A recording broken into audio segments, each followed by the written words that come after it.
Pensemos por un momento en la crisis sanitaria más grande que hemos vivido. Mientras el mundo entero buscaba desesperadamente salvar vidas, en Honduras se estaba cocinando un fraude de millones de dólares.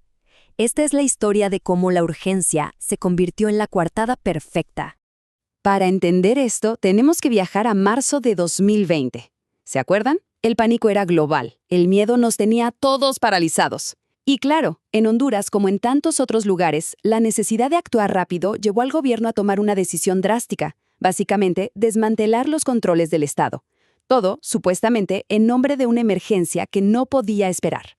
Y así entramos a la primera parte de esta historia. Vamos a ver cómo ese ambiente de pánico global creó las condiciones ideales para un negocio millonario, aprovechando el miedo generalizado. Es que todo pasó rapidísimo, de verdad. Mientras el mundo se confinaba, el gobierno hondureño, protegido por decretos de emergencia, suspendió todos los procesos normales de licitación pública. ¿La solución que propusieron? La compra inmediata de 7 hospitales móviles, que en teoría eran de última generación para enfrentar la pandemia.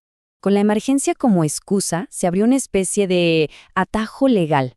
Y es justo aquí donde vemos cómo se gestó una transacción que era, a todas luces, increíblemente arriesgada. Se eliminaron las protecciones más básicas. La herramienta clave que usaron fue la compra directa. A ver, en teoría esto es para emergencias, ¿no? Pero como dijo un experto en transparencia, en la práctica se usó como si fuera un cheque en blanco. O sea, se saltaron todos los protocolos, confiando ciegamente en un intermediario en Florida sin siquiera verificar su historial o su capacidad real de cumplir. Y bueno, ¿de cuánto era ese cheque en blanco? Aquí lo vemos.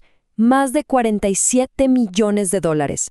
Una cifra monumental, sí, pero lo más increíble no es solo el monto, sino la forma en que se pagó. Desafiaba por completo cualquier lógica financiera y administrativa. Miren, esta tabla lo deja clarísimo. Fíjense en el nivel de riesgo que se asumió. En cualquier compra internacional de este tamaño, lo normal es que el pago se haga por etapas o que se usen instrumentos bancarios como cartas de crédito para proteger el dinero. Pero aquí no. Aquí se pagó el 100% por adelantado, y sin exigir ni una sola garantía que asegurara la entrega o la calidad del producto. Y esta cita de un auditor forense lo resume todo de forma demoledora. Se entregó el dinero del pueblo sin ninguna red de seguridad. El resultado, como dijo, fue que absolutamente todo salió mal. Y es aquí cuando la historia da un giro verdaderamente oscuro. Empezamos a ver el abismo que había entre la grandiosa promesa de salvar vidas y, bueno, la impactante realidad de lo que finalmente llegó al país. La promesa era súper clara. Hospitales de aislamiento modernísimos, de última generación. La realidad, sin embargo, fue un golpe durísimo. Lo que llegó a los puertos de Honduras no eran hospitales, eran simples contenedores de transporte marítimo adaptados de una forma muy rudimentaria.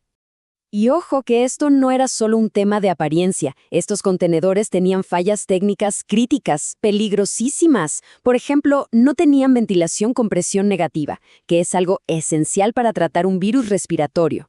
Los pasillos eran tan estrechos que no se podía ni mover una camilla de cuidados intensivos. Además, el equipo médico estaba usado o mal instalado, y las propias estructuras se oxidaban y tenían filtraciones. La conclusión de un ingeniero biomédico fue contundente.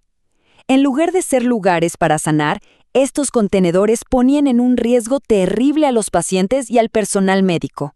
Sus palabras exactas fueron: no eran hospitales, eran trampas de infección.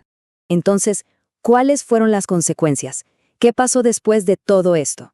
Bueno, la última parte de esta historia sigue el rastro del dinero y el legado que dejó este fraude. Y la pregunta es inevitable, ¿no? Si los supuestos hospitales no costaron lo que se pagó por ellos, ¿a dónde fueron a parar los más de 47 millones de dólares? Pues la investigación reveló un margen de ganancia totalmente desorbitado.